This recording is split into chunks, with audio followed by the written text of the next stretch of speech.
Good evening, everybody. We had a little technical difficulty here. We saw. And Pam, I'm so glad to see you. Pam was in the hospital. She had a gallbladder operation. She's the funniest lady, funniest patient I've ever seen. She puts pictures of her gallbladder and then a picture of a guy. I was hilarious. I mean, really hilarious. Just too bad you could put it on the show. It'd be a comedy show, not a Law and Order show. But we got a lot of things to talk about. Pam is going to introduce our guest. She's going to explain what happened, whatever. Bernie Kerik was testifying in the January 6th hearing yesterday, so maybe that's why he's a little jammed up. But in any event, uh, talking about things in the paper recently. I don't want to say this in a nice but Sidney Sheldon, most powerful Democrat in New York State, was convicted and spent time in jail. And at 77 years of age, he died. And You're I talking about just Sherry thought I would Silver. mention it. Sherry Silver. Now, on a lighter note, we have we have a banker in Switzerland named Vincenz, spelled a little different with a Z at the end, who spent hundreds of thousands of dollars of the bank's money in strip clubs, taking out strippers, private planes, um, taking out a stripper for dinner, spent $765, claiming he was going to hire her as an assistant. He's being charged with 7 other bankers in Switzerland for theft of service, fraud, et cetera, et cetera. They have to make restitution of $77 million, probably about 10 million each. And I just thought I'd bring it up because his last name is very similar to mine. But talking about law and disorder, every day, if you read it in the newspaper, someone dying, someone gets shot, it's worse than the Wild West. The Wild West at least had a sheriff who kicked ass and took names. We don't have a sheriff. We have a police department, probably the finest in the world, whose hands are tied. They're tied by the assembly in Albany. They're tied by the city council. They want to protect not the victims. They want to protect the criminals, perpetrators. Mm-hmm. And they're changing the laws. And matter of fact, a new mayor, Eric Adams, who I have a lot of faith. I really feel that he's going to do a good job, but he's hampered. He tried to go to Albany and talk to them, and they said, "No, we're not going to change the law. No bail." I don't understand how these politicians can justify what they're doing.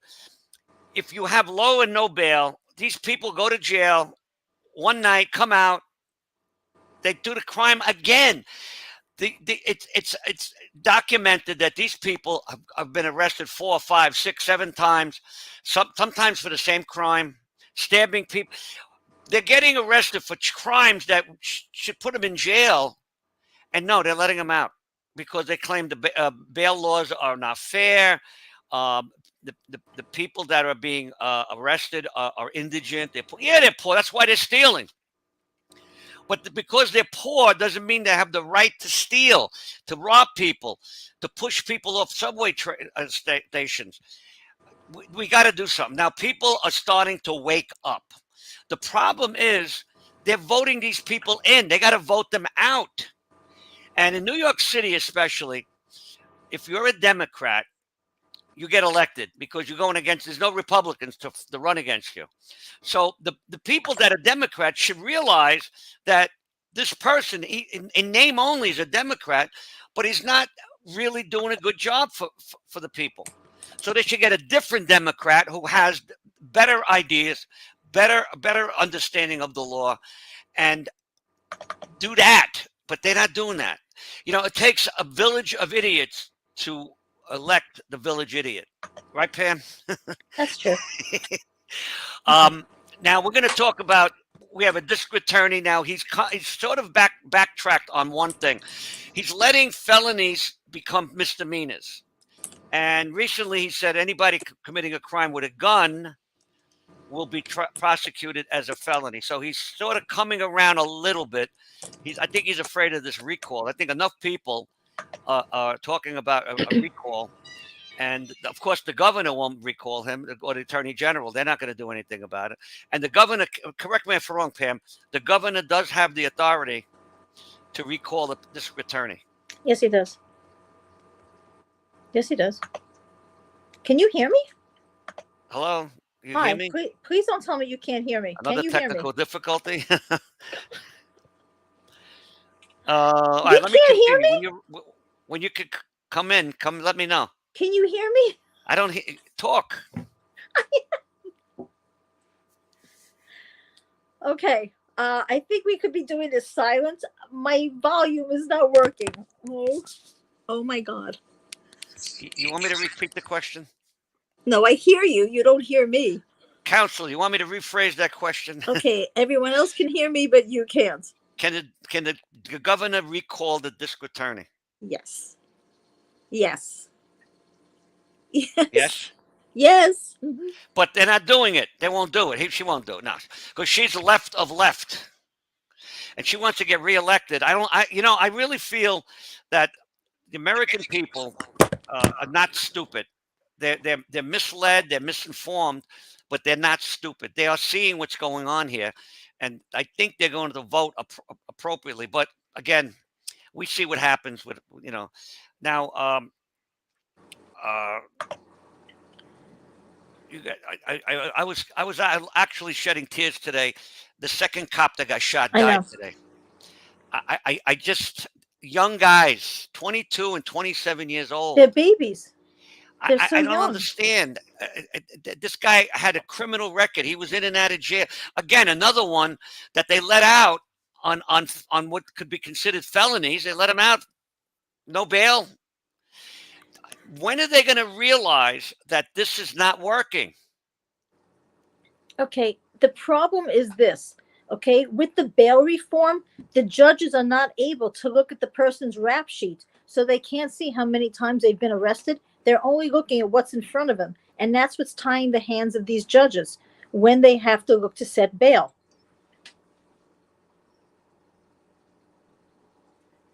I think we're having some technical difficulties. You can't hear me.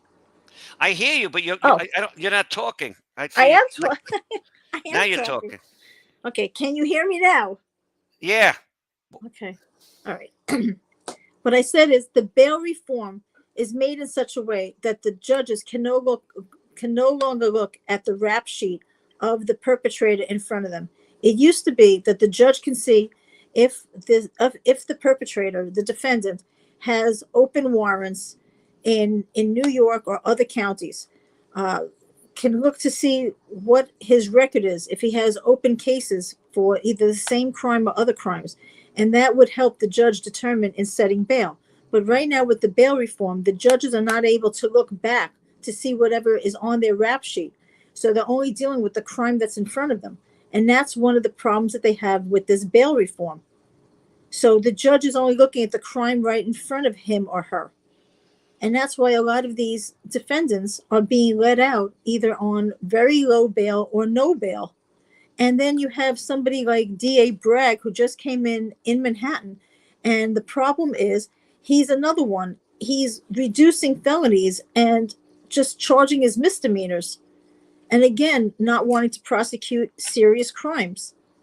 I was just reading something. I just want to share this with you. It says here that 5 New York City police officers have been shot since New Year's. Since January 1st of 2022, we have 5 New York City police officers shot and or killed. Okay. On top of that, the attacks on subway riders have increased, with subway riders being pushed and shoved onto the tracks, being hurt and or killed. You have slashings and stabbings that have increased on subway tracks and on the trains and on the streets of New York. I'm not turning around and I want to say New York has become so dangerous that nobody should live here and everybody should move. But it has become much more dangerous during the days of de Blasio and continuing. Adams is only in for only a few weeks. You can't expect him to turn around what's been done in 4 years or 8 years under de Blasio and turn around and fix it within 1 week or 2 weeks. You got to give him the opportunity to do that. But if you don't have a top cop prosecutor like Bragg to work side by side with Mayor Adams, they're working against each other. It's never going to work to fix a city.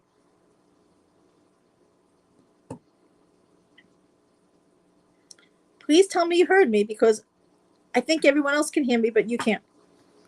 Okay, Anthony Rosati, thank you for commenting. Eric Adams is another liberal empty suit.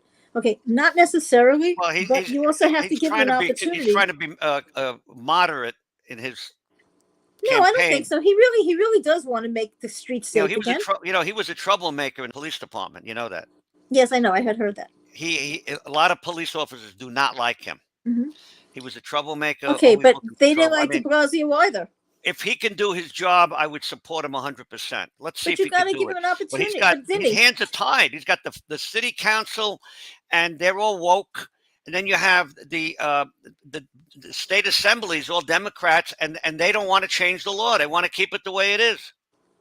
The funny thing is, all these Democratic lawmakers, where they live, they don't live in the areas that are in high crime area. They live in gated communities. They live in best neighborhoods. They don't have to experience this.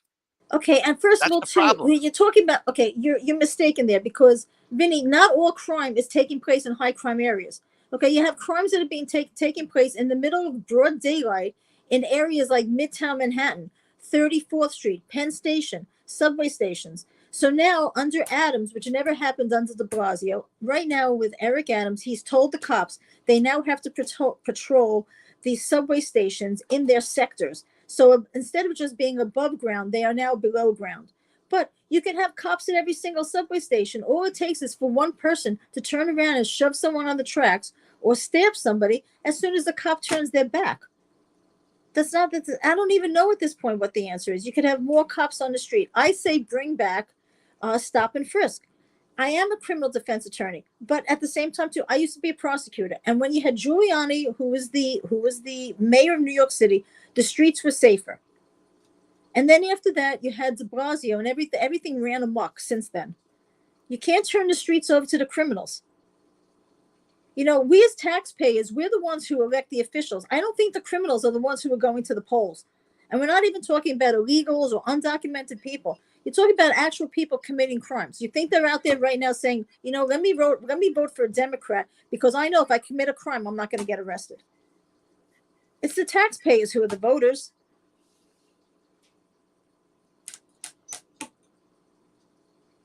Agree? Don't agree? I'm not hearing you. Do you realize? Are you on your cell phone or you're on the computer? I'm on my cell phone, which I'm always on when I do the show. That's why I'm not getting, What happened to your computer? It didn't dry out? It didn't dry out yet. You bring it to a rehab. Maybe we'll get it rehab.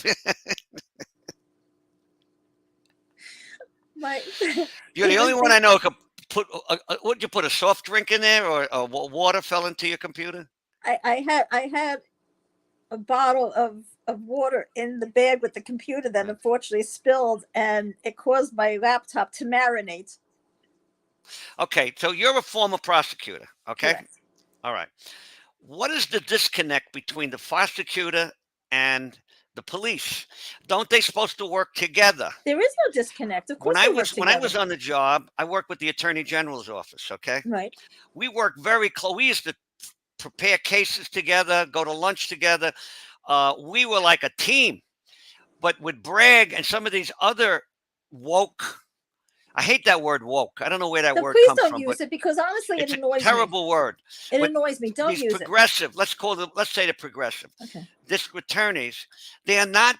The people are committing crimes left. Look at Los Angeles. Look at San Francisco.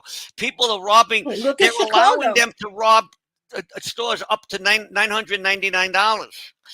I'd like to see who's counting the money as they go. Who's counting the products that they're stealing? Oh, by the way, that goes over 1,000. Give it back. I mean, come on, it's ridiculous.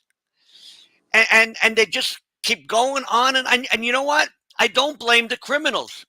because they're allowed. They're saying, "Listen, I got a carte blanche. I can go and It's that steal. crimes, right? Crimes of I got a opportunity. license to steal." They're crimes Pamela, of you have a opportunity. license to thrill.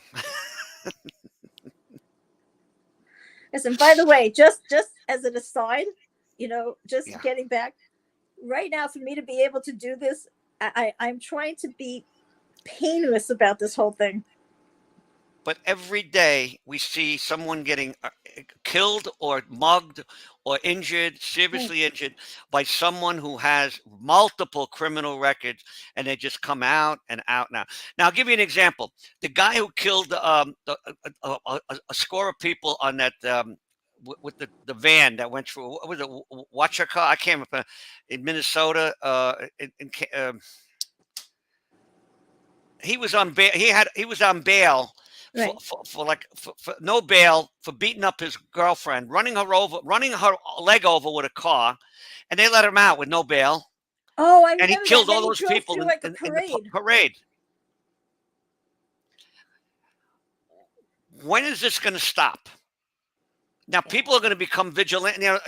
In Philadelphia, 2 instances of carjacking. Both instances, the owner had a gun, and they shot the perpetrator. Okay. And you're going to see more vigilantism. You're going to see people protecting themselves. Now, how come you don't hear about that kind of crime in Florida? Because in Florida, they have laws that are pro the population, not pro the perpetrator. And they have you to stand notice your that they don't ground. have Wait, riots over Vinny. there. They don't have demonstrations because the governor passed a law that the people can be prosecuted and also shot if they under certain stand your ground and You're all that kind of confusing the stuff. two. What they have in Florida is So called it's a stand your ground. deterrent. It's a deterrent. I'll give you an example. In Georgia, about 20 years ago, a small town in Georgia, the new mayor made a law that everyone has to have a gun in their home. Just in their home, not on the street, in the home. Do you know the crime rate went down considerably? Because people said, wait a minute, if I rob this house, this guy has a gun, he might shoot me. Now, that's why we have the Second Amendment, to protect people, not to carry a gun in the street.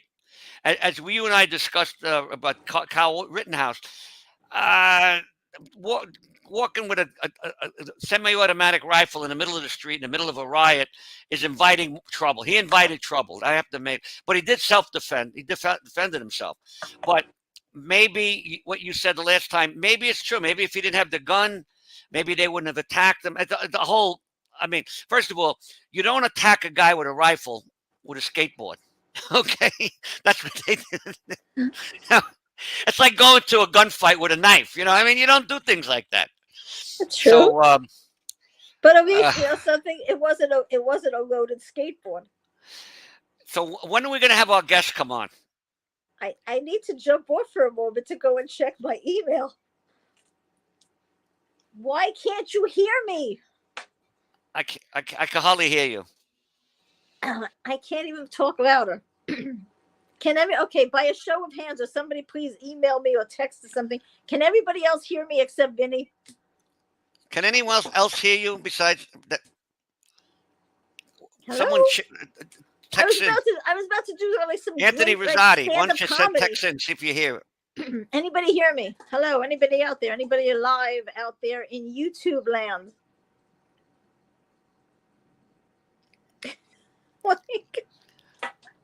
Okay. Anthony, are we having some? Oh, thank you. We can hear you. Thank you. Okay, so Vinny's the only one who can't hear me. All right, so just for a little comedy break here. As you know, Tony Bennett left his heart in San Francisco, and Pam Roth left her gallbladder in Staten Island. So, released yesterday from the hospital, and against all medical advice, I am appearing tonight because I didn't want to disappoint our fans. Okay, so we're going to bring on the guest, and okay, stand by. Let's go to a commercial break, show Vinny's books, and I'll be right back with the guest. Thank you. Thank you. Thank you.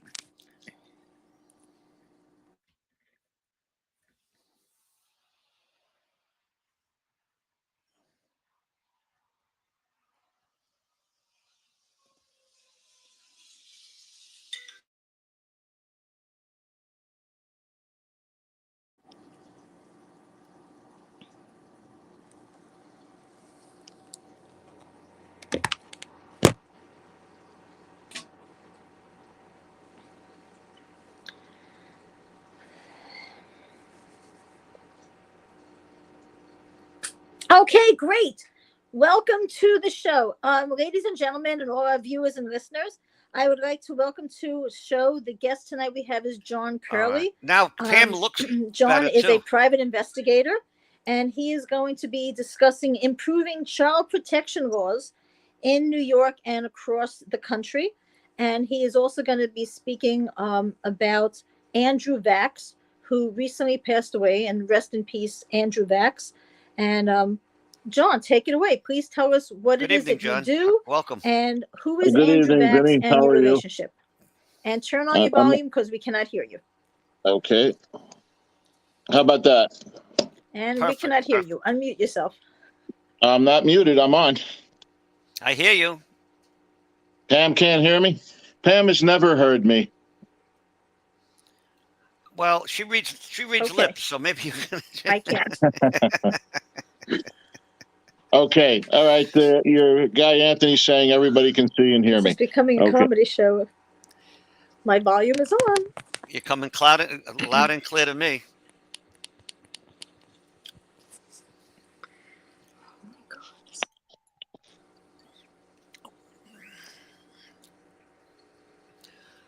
Okay, John, Yes, sir. mic is yours. Okay. What would you like me to do?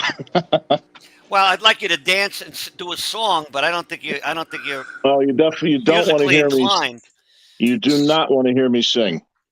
Me too. Okay, but I don't know. I heard a little bit about you. Tell us a little bit about yourself, what you do, and I'm a private investigator. good. I have no license. I have worked as a private investigator since March 13th, Friday the 13th of 1987. Hmm. I'm also an author, and I advocate for stronger laws against child predators. Good. A very dear friend of mine, Andrew Vax, who was a best-selling author himself I and read was his an books. attorney. Yeah. Yeah, Andrew, he just recently passed away, and he mentored me with both my writing and my child protection advocacy. And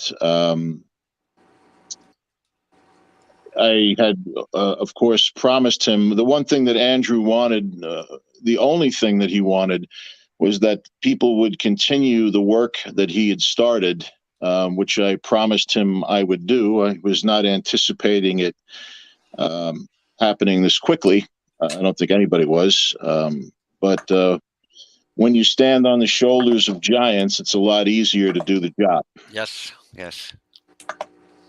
So my first novel was published in 2018, and I'm actually going to be speaking with some people soon who are interested in the subsequent novels. So keep your fingers crossed there. That would be, and we'll see how that goes.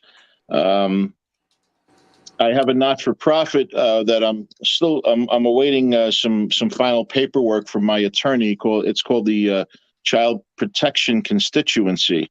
That was a private joke between Andrew and I. He frequently said, no politician is afraid of the child protection constituency because it doesn't exist. And I told him it's going to, and that's exactly what I'm going to name it. And it's going to be a lobbying agency. And what we're going to do is to push for stronger laws against child predators. I'm sure, for example, that you're familiar with Megan's Law. Yeah.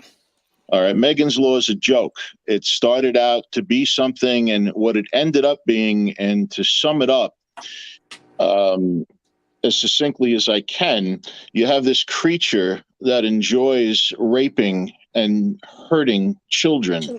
You should put that thing away for life because they do it because they like doing it. They're not And you sick. can't stop them. No, they could stop. That's the thing. It's not a sickness. It is evil. They often claim that because, well, I do this because I was raped as a child, but for the majority of people that are raped as children, they don't turn around and do it. It is not the desire to have sex with a child is sick, but acting on that impulse is evil. It is a voluntary act. Agreed here. But John, to interrupt you for a second, it's also violence, and it's also the control that they like. Oh yeah. Yes, but It's all of that. yes. However, the point is that it's up to them if they do it or not.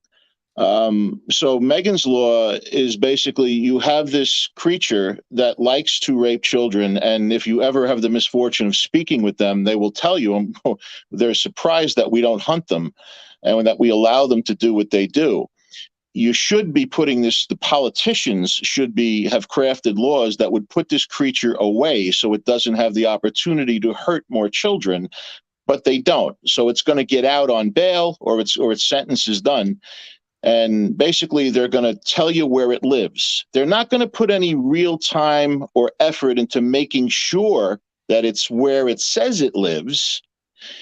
And they're trusting a creature that would rape an infant to not lie about his address. And that's what you have with Megan's Law. And as a matter of fact, the freaks very often would use Megan's Law because, frankly, the first time that they got caught is not the first time that they've done this.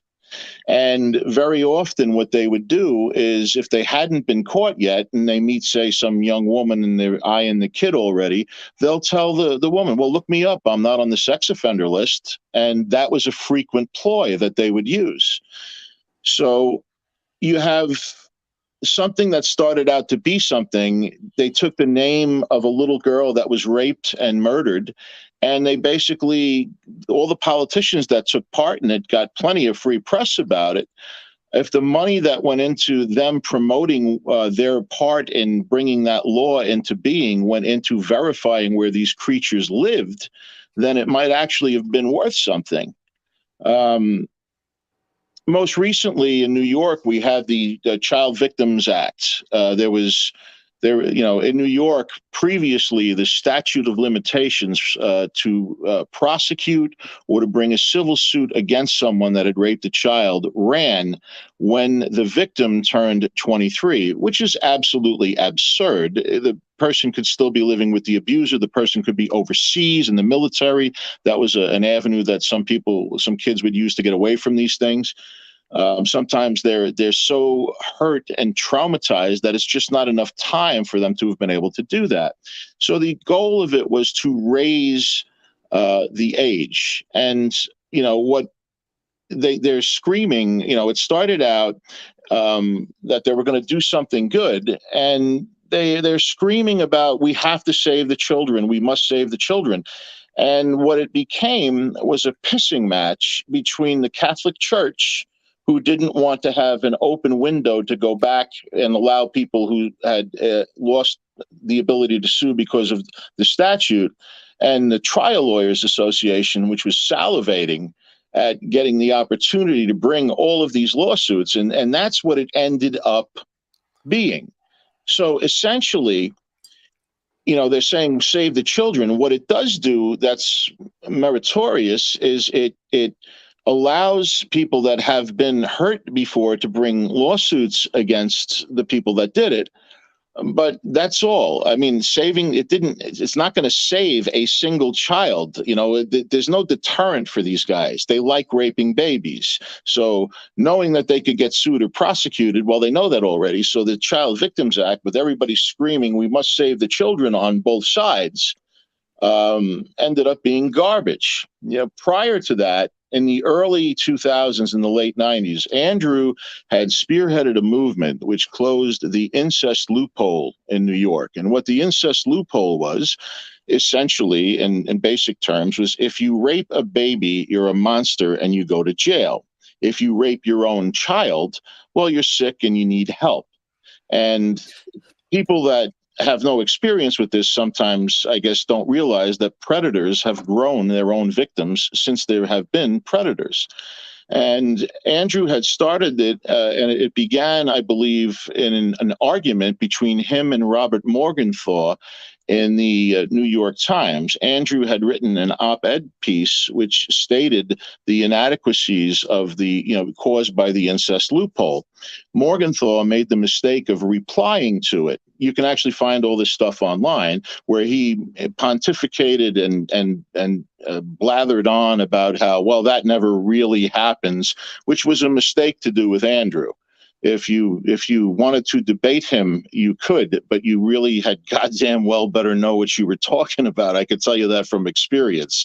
I have never met anybody that was that sharp and that logical. So the following week after Morgenthau's reply, he listed numerous cases where people had basically gotten off with a charge that was akin to adultery for raping their own child. This caused politicians on both sides to mobilize. That really wonderful human being, Sheldon Silver, that everybody loves so much, was actually trying to stop the incest loophole from being closed. At that point, you have to ask yourself why. Why? Why would someone, what kind of freak or collaborator would want the incest loophole kept open? However, they were able to get enough people in both parties, and they closed the incest loophole, and that was a wonderful thing. That's progress. The Child Victims Act is mediocre at best. And Megan's Law is a joke. Before Andrew passed away,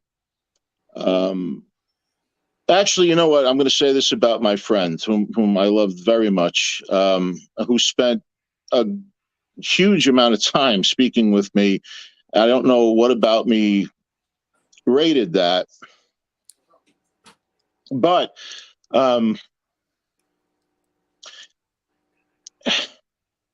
he excuse me, it's a new loss for me, and it's still very difficult. He had put a lot of effort into what was called an institution called the Legislative Drafting Institute for Child Protection, and this entity is headed by Professor Ruby Andrews. She's a law professor at a university, and it consists of young attorneys and law students. And what they do is they actually craft the laws. So if you're a politician and you want to bring a law into being that's going to actually help children, they will actually craft that law for you. Make sure that it is ironclad and there are no loopholes. And that is what Andrew put the most effort into. And he and I spoke many times. Look, I'm not a superhero. I don't wear a cape and I'm not invulnerable. But I've experienced things where I've gone into places and gotten children that were missing once before this girl was sold. And that's something he did on a very regular basis. And it's not, that is something that is noble to do. And the cops that do stuff like that and the people that do stuff like that are admirable, but that is not going to change the system. In his career, Andrew helped thousands of children. But what he was hoping to accomplish with changing the laws is you're helping all of the children that way. Everybody, Vinny, and Pam, I'm sure you both are familiar with the male ego. I happen to possess a monumental one myself. Me too. Yes, If you I'm look well on aware of that. if you look on Facebook, you'll see every time an ad pops up where somebody raped a kid and they got arrested, what do you see? You see 100 comments from all these guys with this massive amount of testosterone there. If I had this son of a bitch, do you know what I would do? Right, exactly. And you know what? That was what started he and I interacting with each other, because he put something up. And it said about, now when Andrew would make a post, there would be a reason for it. He would, in this example, he said, well, here's a guy that headed a kiddie porn ring with all kinds of photos and videos and stuff. And he was arrested, but there's nothing about seizing his assets and using the money to help, with this cause. Help children, yeah. Yeah, so I do. So I go on there and I get on the computer and I blather on. I actually said, if I had this son of a bitch in my basement, I would put him on a meat hook and use him as a heavy bag for about a month. And I felt really good that I wrote that. And a couple of minutes later, Andrew pops back up online and he's like, well, what good did you just do, John? And I looked at it and I was a little insulted. my ego was a little bruised, and I was like, "What? Wait a minute! Aren't you Andrew Vax? Aren't you the guy that hates these people? What do you mean?" And then I wrote back to him, "What do you mean?" And he's like, "Well, you feel good now, don't you?" And I said, Yeah, "Yeah." the keyboard cowboy. Did you do anything that actually helped these kids? And I had to admit no. And he said, "Well, John, if you wrote a letter to that district attorney and you said, hey, you know what? I vote and I don't want no sweetheart plea deal. I want the max for this guy. And I vote and I'm going to remember what you did. Then you will have done something. It's a little something. But now, what if you had your friends and they got their friends to do it? Then all of a sudden, this guy got 1,000 letters. Now you did something. But what you did there, you just did that to make yourself feel better. Mm. And damn it, if he wasn't right Yeah, it about was that. right. Yeah, but you know what? That's a natural reaction. It is a natural reaction, but the difference between him and all the rest of us was he took that rage. The first time he ever found out about something like this, he was working as an investigator for the government, trying to break the chains of sexually transmitted diseases way back. And one of those chains ended in an infant, a 6-month-old, whose father, if you want to call it that, had raped this child without using any kind of lubricant, tore the child up, and then he went to the hospital because he had injured himself and left the child bleeding at home and alone. And that was Andrew's first experience with these creatures. Did the And at that physician call moment, the police? Did the oh yeah, the police came. The whole 9 yards. One of the things that it was most chilling about it, as he recounted it, and please, folks, forgive me. I am a poor substitute for him. I do the best I can, but I am not him, not by any stretch. Um, what what he was stunned by was this creature saying, "But that's my property," and he couldn't fathom that. And at that moment in time, he decided that was what he was going to do. He was going to spend his life fighting these creatures. And from the jungles of Biafra during the genocide as a representative for the UN, where he got malaria, to running a prison facility for violent youthful offenders. I think you would find that part very interesting, Vinny, because you had great success. These were kids that were horrifically abused and hurt people, killed them sometimes. And he had a great amount of success actually rehabilitating them, which is so rare. And he represented children as a law guardian. If you look on his website, there were instances where he had actually gained custody of a child before it was born because the mother had lost the 6 children she had because of neglect. And God, did the ACLU hate him for that. Well, also, if I could just interject, John, for a moment, that's why when I became familiar with Andrew's books when I was in law school. And when I graduated law school, I had contacted him because I actually wanted to work for him. When I started reading his books, that's when I was able to learn about the work that Andrew did, because through all of his books, he actually spoke about the underbelly of New York City, that when all of us are sleeping at night, that's when the underbelly of the city comes alive. That you have all these stalkers and these pedophiles, canvassing the 8th Avenue, the bus terminals, picking up runaways. And so through his books, he started talking about all these characters and the work that he did. That's how I became familiar with him. But yes, also, John, and his books, although the way he explained it to me is he wrote a book, which I have, on investigating child abuse. And it was a great technical manual, and it sold about 1,000 copies. When he started writing the novels, which were crime fiction, right. He kept everything that happens to children real, and they became learning tools for people. Anything that you read in his books is what actually happens. As a matter of fact, he was accused of it being dark fantasy. And in the actuality, he was toning down what happens to children to such an extent that it would be palatable for people to read. You're talking about somebody that would have told you numerous stories where kids had been killed and he was investigating that, and the kid that died was the lucky kid. And we're not talking about in Biafra, we're talking right here in New York City. Right. And people would have to, would often ask me, well, is it really that bad? And well, listen, he handled thousands of cases and he's one law guardian.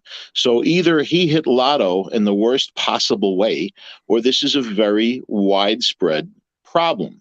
There are different forms of abuse and different degrees of abuse, but it is very far and wide. The problem is you'll hear nonsensical statistics get thrown out. You'll hear 1 in 5 kids. But when you say, where did you get that figure from? There's no answer for it. And if you look into it, you'll find out that there was no study done that actually really quantifies it. However, I can say from personal experience, I personally think the number is a lot higher than 1 in 5. But the point is, do we care if it's 1,000 kids getting raped and 2,000 kids getting beaten a year, or 100,000? Do we want to do something about it, or do we just want to let it happen? And, you guys, your podcast, I believe, is about crime and what's going on, right? Right. Yes. When Andrew had this facility, these are children who are in prison now for sometimes murder and horrific crimes. And what he did over the 10 years that he ran this program, he made this non-startling discovery that every one of these kids who either had no compunction about hurting you or actually derived pleasure from it, every one of them had significant abuse in their background. Now, he's not excusing that, by the way. He's not, one thing about Andrew, he was as far from fucking woke as you can imagine. I don't know if pardon me if I shouldn't have used that language. You can use that It's word. fine. You can use it. You could use it. He never would endorse any ideology that elevated a perpetrator above a victim. His point was, if it is a child and the system has already failed that child, an attempt should be made to rescue that child. Yes, punishment might be a part of it. I mean, I've had this experience. I'm sure you read in the papers. There was a girl. She was 16. She was a prostituted child. We don't say child prostitute because that implies consent. A child's not capable of giving consent, so it is a prostituted child. You have this girl. She's sold at the age of 6. At the age of 16, after being sexually abused every day of her life for 10 years, she blows the brains out of this guy, this John, that Right. paid to have sex with her. And I saw all these nutcase fathers' rights groups calling for life. Well, first of all, if you dissect this, a normal 16-year-old, if there is such a thing, is a moron for the most part. I mean, you don't have a fully developed moral compass. They don't understand much of anything at that age. They're all testosterone and bad decisions. Well, do you expect a child that's been a sex slave for the last 10 years to have a normal moral compass at that age? That's No, absurd. not at all. Right. And so the point was this child was sentenced to life for killing the John that paid to rape her. His point was the system is now failing this child for the second time. An effort should be made to rescue her at that point. There comes a calcification point. And it's a very, no one is born bad. That's the most, I hear fascism get tossed around like it's a pasta or Coca or a soft drink. Everybody's a fascist if they don't agree with you. A fascist ideal is someone being born inadequate or inferior or bad just because of their skin color or their race. That's fascism. Nobody is born bad. If you take a child, and you guys are both parents. I wasn't a parent, but I did help to raise my niece and nephew when I helped put my brother in jail for abusing them and their mother, which is a whole story we could talk about forever. I did get to experience these brain damaged little humans that are called children for about 5 years. When you have a child, a baby and this is unpopular, but if you think about it, it's true. A baby is a sociopath. It knows only its own wants and its Its own own needs. needs. Right. And its own It's up to satisfaction of us, those needs. right? It's Right. up to us to make this little person into a human being, to teach it right from wrong and empathy for others. Okay. Uh, you want to make a monster? Remove that and then substitute the love, the unconditional love that is every child's birthright. Substitute that with abuse, and there is your monster right there. That's the formula for making a monster. And you'll every once in a while, some moron that wants to catch headlines will say it's due to this condition or that condition. That's all nonsense. It ends up that there are certain rare conditions that occur which might make it a greater possibility that the kid would turn bad, but you still need the catalyst of abuse for the most part. And it's not to say that every crime that is committed is a result of child abuse, but there is no denying that all of these kids that he had in this facility had significant abuse in their backgrounds. So if you want to reduce crime, let's get rid of child abuse, or we can't get rid of it, but let's make it the exception and not the norm. And that would be a very simple thing to do. You know, practical, common sense child protection. I don't recall a politician who said anything more about kids other than "I love kids," and that's it. No it's never a platform issue for Democrats or Republicans.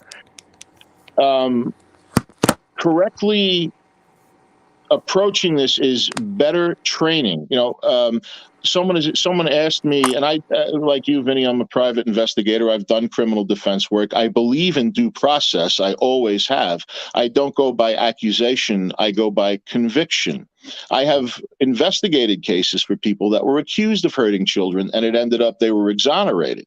So the thing about Andrew that made him unique was he didn't. If you asked him, some fanatics was, well, kids never lie, and Andrew would say, of course kids lie. Have you ever spent a day at family court? Of course children lie.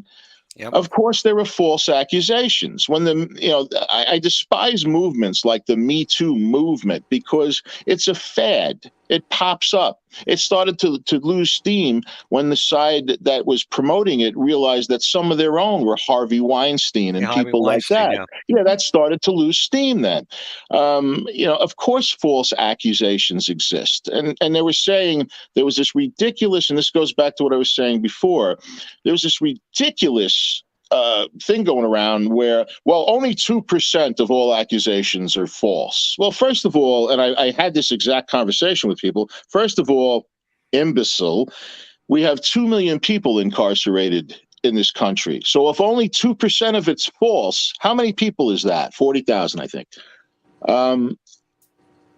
They were citing a study that was, and I looked all of this up, that was done in the state of New York in the 60s, and it was a biased, unprofessional study that would be absolutely useless by anyone's standards. Then I found out that the Justice Department was keeping track of what they considered to be false accusations about 30 years ago. They had the statistic of about 10% of all accusations were false. But upon auditing it internally, they began to realize it's more like 25%. And then all of a sudden, guess what? They stopped keeping track of it. So my point is, my answer to people that say, what about false accusations? Better judges, better prosecutors, better investigators will also cut down significantly on false allegations. Nothing is going to be perfect ever, but we have to do something to make improvements. The way that the courts are structured, my sister-in-law, I have a younger brother. I don't often talk about this. It brings my mother pain, but I have a younger brother who was a violent, sociopathic criminal. He was physically abusive to his girlfriend for years. A beautiful young girl who he got his hooks into when she was young and he was young. And they had my beautiful niece and nephew together. And when his abuse, I would beg her to leave him. He and I actually came to blows over this because she would walk around with bruises on her. I used to beg her to leave him, and she was too afraid. When he began to get violent towards the kids, that gave her the courage to get away from him. And at some point, they lived with us, and he ended up going to prison. There were multiple orders of protection against him for hurting them, and he kept violating them, and without a criminal record, because he was, as a criminal, very smart, except when it came to this. He was sentenced 2 to 3, and he had to do his time in a max. That's how violent he was. He couldn't be controlled most of the time. He ended up attacking even guards when he was in prison. As soon as he got out, he ran right for family court. We had a great attorney. Her name was Valerie Camacho, great attorney. She represented my sister-in-law, and we call her my sister-in-law because we love her, but they were never actually married.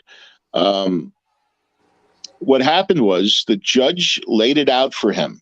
You will not ask the children who their mother is dating. You will not ask the children where their mother works. You will not ask the children, basically 15, 20 things right off the bat. You want to see your kids. You're going to have a supervised visit with a psychiatrist present. Well, he goes for the visit, and after 15 minutes, the doctor stops the visit because he violated every single thing the judge said not to do. We go to court.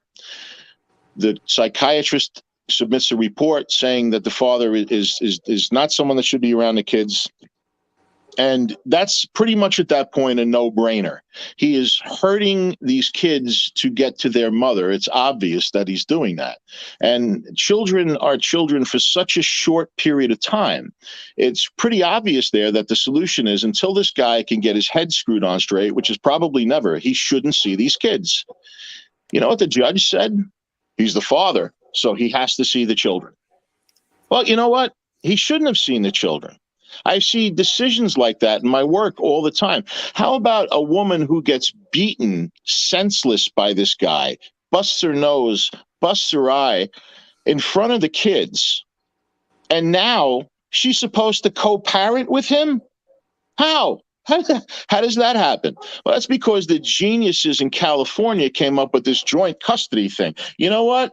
Ask most of the people in the business. If they are two intelligent, decent people who can work together for the kids, even though they're going to separate, they're not going to be in family court. You see these things happen, and it's the damage that gets done. Fortunately, because of the enormous amount of love that my sister-in-law and the rest of our family gave to my niece and nephew, they turned out great. But that's a miracle. It's the system needs to be reworked, and there's never any effort put into this. No politicians talk about it. Nobody really cares, and this is the problem. If you want to reduce crime, if you don't want somebody that's going to take pleasure in hurting you when you're going to cash your Social Security check in 40 years, well, maybe you should work on that now. To be a judge in New York it's a very simple formula. Either you contribute to some moron like de Blasio's campaign and he appoints you, Yes. or you grease a party boss and you you run get elected. unopposed. And that's it. You end up with look. We have some great judges. We do. I mean, Jeffrey Sunshine was He's a the great judge. matrimonial judge. Incredible man. You could sit in his courtroom and see that this man, his primary thing was the children have to be safe. You'll get real estate attorneys who've never sat near a court end up being judges. Hey, you know what? If it's a car accident case, well, that's fine. I mean, look, I'm an adult, so I got a court case and it doesn't turn out the way I want it to. Well, I can get past that. Even if something really that I can't fathom happened, that I had to go to jail, I can get past that. I'm an adult. I have the tools and the skills and the abilities to get past that. When you have a judge that makes the wrong decision and sends an abused child back to the abuser as a trophy, that's something that shouldn't happen. But there's no criteria for that. Even for being a law guardian and being able to represent the kids, there's not enough training that goes into that. A CLE course that somebody's going to do for 4 hours online is not going to teach you how to protect children. There are some law guardians that are absolutely great, top-notch, phenomenal people, and there are some people that shouldn't be law guardians. There are some states that don't even have law guardians. So if you're accused of raping a child and you don't have money, you are provided an attorney. And I feel, because I believe in due process, you should have an attorney. But shouldn't the child also have an attorney? In some cases, they get caseworkers and volunteers who are, unlike the attorney who looks out for the interest of the child, these people are under the direction of the judge. It's, the system needs, you have ACS. ACS workers are, for the most part, people who have a college degree, absolutely useless in this case, who have a genuine desire to want to help children. And what happens is they get sent to the worst areas of the city. They're not properly trained. They're taught to do investigations off of a clipboard. Opening up the refrigerator to see if there's food is usually what their investigation consists of. And then, these people get burned out. They're subjected to these horrible things. And when they screw up and the kid is left someplace or not move someplace else, they get the blame for it, not the person that's running the agency that makes $750,000. I mean, we're all about the same age, okay? Everybody remembers Lisa Steinberg, right? Yes. Oh, of course. Okay. There was no internet then, but what happened with Lisa Steinberg? Oh, She was lost, it'll never happen again. It was in the news. It was in the Post. It was on national television every night for 6 months, and it was never going to happen again. There's got to be change. You know what the change was? The Bureau of Child Welfare became the Administration for Children's Services, and we still have kids dying. Was the change? There was never that any was when change. we were She young. was lost in the system. John, between her and so many others after her, they are all lost in the system. You don't have enough of these caseworkers. They're overworked. They're underpaid. They're burned out. And for them, as much as a lot of them want to do the work, and I know somebody who's a dear friend of mine who works there. You know her too, Andrea. Okay? Yes. Right. Phenomenal Andrea person. Leona. Right. She's a fabulous person. She's so committed and dedicated to wanting to do this work. But, she sees all of this for so many years.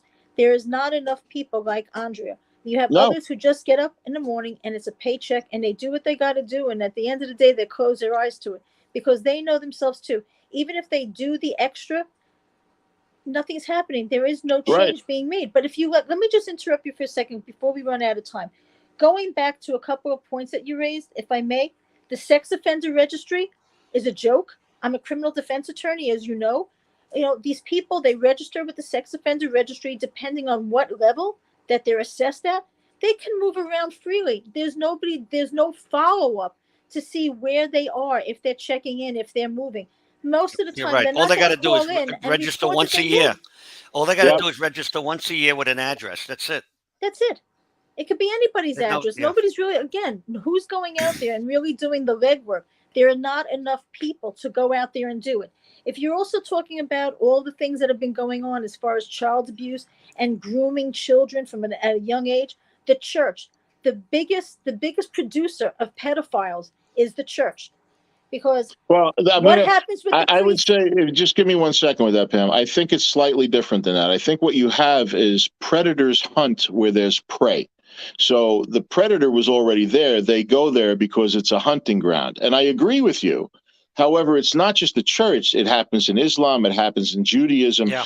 Circle of trust Boy Scouts, crime. It happens with the Boy Scouts, coaches. Yes. Look what happened with the girls' Olympic teams. Olympic coach. They're going exactly where, like you're saying, they're like a kid in a candy shop. They're going where they can be amongst all these children and work amongst them, and they're in that so-called bond of trust. Are you Right. ever going to turn around and think that your coach is going to look to manhandle and fondle your son or your daughter? You're talking about a coach, a priest, a rabbi, um, And what happens with a that? Boy Scout, Girl Scouts. What happens with that? I could tell you, like right now, I have a young lady that worked for me, beautiful young woman. She's one of my decoys. Vinny knows what I'm talking about, right? Yeah. Um, very bright, and the thing with that is, I have found that an attractive woman will get more information because men are stupid. They'll get more information than a Hello, seasoned that's me. homicide. Hi, We all stupid are. guys. They'll get more information than a seasoned homicide investigator. Yeah. This woman, lovely woman, called me hysterical one day, and we were talking, and it turns out that a family member is her niece is raped by her father, Oh, and she's inconsolable. But what makes it worse is people in her family are divided because some of them actually support this guy because the circle of trust crimes, it builds that wall up where, oh, he couldn't do that. Meanwhile, you have, I think, an entire couple of generations of kids that are run the other way if a stranger says hello to them. The guy in the panel van, that does happen, but it's so rare. It's a statistical anomaly that a child is kidnapped by a stranger. The majority of them are circle of trust crimes. Mm-hmm. And The stepfather, the new boyfriend that comes in, yes, yeah. the yes, uncle. Okay, how many Yeah. times you have a woman, and I'll tell you this from my cases that I've had, a woman is divorced or a single mother. She's got the new boyfriend. She's got a young, pretty daughter, 11, 12, 13 years old. She's developing. And all of a sudden now the guy is making moves on the young girl. She goes and tells mommy. Mommy doesn't want to hear it because this is the new guy in the house. She don't He's want to paying lose the them. bills. Yeah. And then she turns around and turns on her daughter, says, "What are you doing to him? You're flirting with him. You're encouraging him." So yeah, she doesn't support the daughter. And this way now, the guy is now possibly raping the daughter. She keeps reporting it to mom. Mom doesn't want to hear it. yes. It happens more often than you can We're imagine. we're running out of time. John, We are you running are out of one time. of the best guests we ever had. Oh, I want to thank you. thank you. I want to keep in Oh, touch with you. I wrote okay, I'm writing another book about child trafficking, which I'd like to go over with you. okay. Um, Be uh, happy to. If uh, I can, Vinny, I would just like to, if we could, mention my friend's website. It is an amazing source for knowledge and for help if you have something going on. It's VACHSS.com. And I encourage Andrew. The man literally did nothing in his free time except he didn't celebrate holidays. He rarely took vacations. He spent the last 50 years and he dedicated almost every waking moment of his oh, life to protecting children. And if I could switch places with him, I would. yeah, But I encourage everybody to check out his website yeah. and learn about the guy because is rest in Rest in rest in peace, John. peace does Rest in not peace. the rest in peace does not apply to Andrew Vax. Wherever he is raising hell. So Well, I want I to tell I you, encourage appreciate the everybody. Listen, I opportunity. encourage. as a private investigator, I think I know everything, but I learned a lot from you tonight, and I respect you even more because I learned from you. And Thank you. I John, you think are always welcome back as a guest on our yes. show. And as we say at the end of our, thank everybody for listening. And we say on Arthur Avenue in the Bronx, Sempre Noi means always with us. Thank you, everyone. Thank Thank you. you.